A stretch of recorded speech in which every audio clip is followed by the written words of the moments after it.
Assalamualaikum warahmatullahi wabarakatuh. Terima kasih atas waktu yang telah diberikan. Perkenalkan, nama saya Dali Sukmasari. Saya mahasiswa profesi keperawatan Setika Surya Global Yogyakarta. Di sini saya akan mempresentasikan tentang model praktek keperawatan profesional atau MPKP.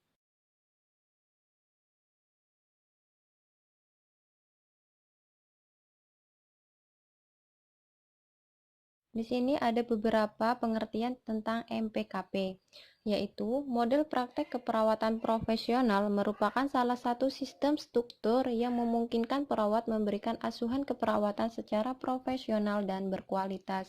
Yang kedua, yaitu praktek keperawatan profesional adalah suatu sistem yang memfasilitasi perawat profesional mengatur memberi asuhan keperawatan, termasuk lingkungan tempat asuhan keperawatan diberikan.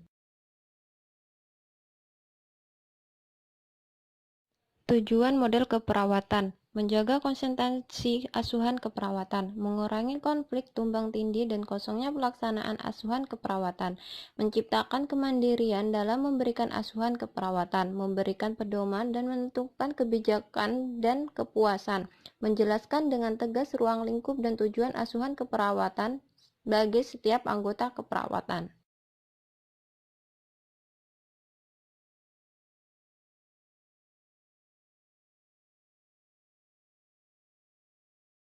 Selanjutnya yaitu komponen model keperawatan. Yang pertama, nilai profesional. Yang kedua, pendekatan manajemen. Yang ketiga, metode pemberian asuhan keperawatan. Yang keempat, hubungan profesional. Yang kelima, sistem penghargaan dan kompensasi.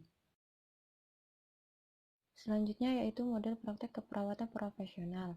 Yang pertama yaitu praktek keperawatan rumah sakit, yang kedua praktek keperawatan rumah, yang ketiga praktek keperawatan berkelompok, yang keempat praktek keperawatan individual.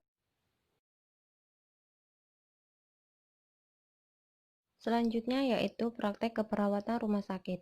Perawat profesional mempunyai wewenang dan tanggung jawab melaksanakan praktek keperawatan di rumah sakit dengan sikap dan kemampuannya.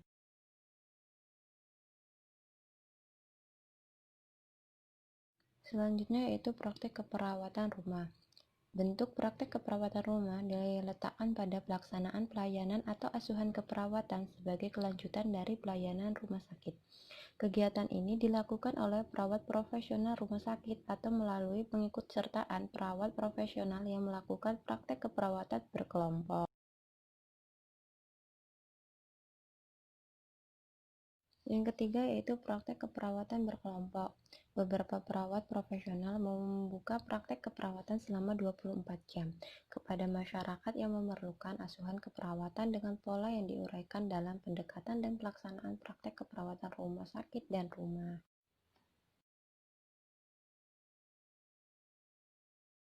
Praktek keperawatan individual, yaitu perawat profesional senior dan berpengalaman secara individu atau berorganisasi membuka praktek keperawatan dalam jam praktek tertentu untuk memberi asuhan keperawatan, khususnya konsultasi dalam keperawatan bagi masyarakat yang memerlukan. Bentuk praktek keperawatan ini sangat diperlukan oleh kelompok atau golongan masyarakat yang tinggal jauh terpencil dari fasilitas pelayanan kesehatan, khususnya yang dikembangkan pemerintah.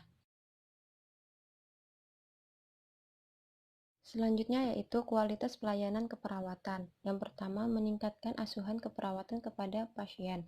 Yang kedua, menghasilkan keuntungan institusi.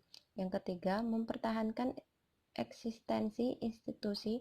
Yang keempat, meningkatkan kepuasan kerja. Yang kelima, meningkatkan kepercayaan konsumen. Yang keenam, menjalankan kegiatan sesuai aturan atau standar.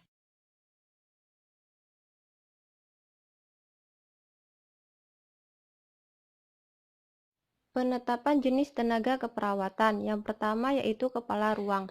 Pada ruang rawat dengan MPKP pemula, kepala ruang adalah perawat dengan kemampuan D3 keperawatan dengan pengalaman kerja minimal 5 tahun. Yang kedua yaitu CCM. CCM adalah seseorang dengan pendidikan S1 keperawatan dengan pengalaman kerja lebih dari 3 tahun.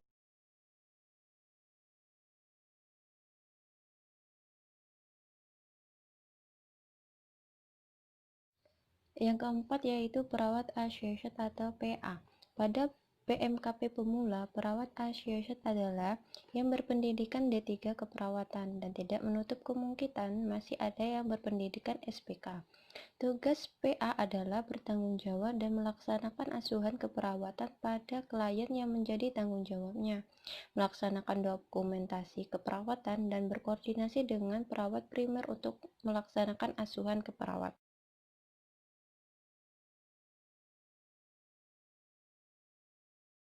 Selanjutnya, macam-macam metode praktek keperawatan profesional. Yang pertama yaitu metode fungsional. Metode fungsional yaitu pengorganisasian tugas pelayanan keperawatan yang didasarkan kepada pembagian tugas menurut jenis kerja yang dilakukan. Model pemberian asuhan keperawatan ini berorganisasi pada penyelesaian tugas dan prosedur keperawatan. Perawat ditugaskan untuk melakukan tugas tertentu untuk dilaksanakan kepada semua pasien yang dirawat di suatu ruangan. Model ini digambarkan sebagai keperawatan yang berorientasi pada tugas di mana fungsi keperawatan tertentu ditugaskan pada setiap anggota staf. Setiap staf perawat hanya melakukan 1-2 jenis intervensi keperawatan pada semua pasien bangsal.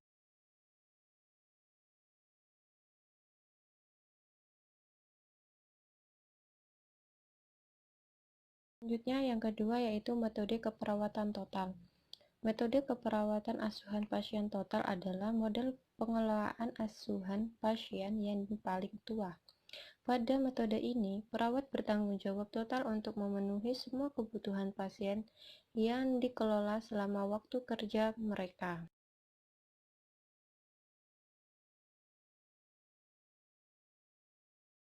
Yang ketiga yaitu metode tim. Metode tim adalah perorganisasian pelayanan keperawatan dengan menggunakan tim yang terdiri atas kelompok klien dan perawat. Kelompok ini dipimpin oleh perawat yang berijazah dan berpengalaman kerja serta memiliki pengetahuan di bidangnya. Pembagian tugas dalam kelompok dilakukan oleh pemimpin kelompok atau ketua grup, dan ketua grup bertanggung jawab dalam mengarahkan anggota tim.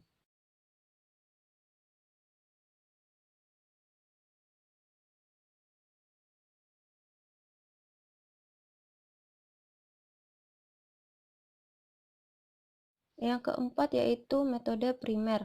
Keperawatan primer merupakan suatu metode pemberian asuhan keperawatan, di mana perawat primer bertanggung jawab selama 24 jam terhadap perencanaan pelaksanaan evaluasi satu atau beberapa klien, sejak klien masuk rumah sakit sampai pasien dinyatakan pulang. Setiap perawat primer mempunyai 4-6 pasien. Yang kelima, metode modural. Metode modural yaitu perorganisasian pelayanan atau asuhan keperawatan yang dilakukan oleh perawat profesional dan non-profesional untuk sekelompok klien dari mulai masuk rumah sakit sampai pulang. Disebut tanggung jawab total atau keseluruhan. Untuk metode ini diperlukan perawat yang berpengetahuan, terampil, dan memiliki kemampuan kepemimpinan. Idealnya 2-3 perawat untuk 8-12 orang klien.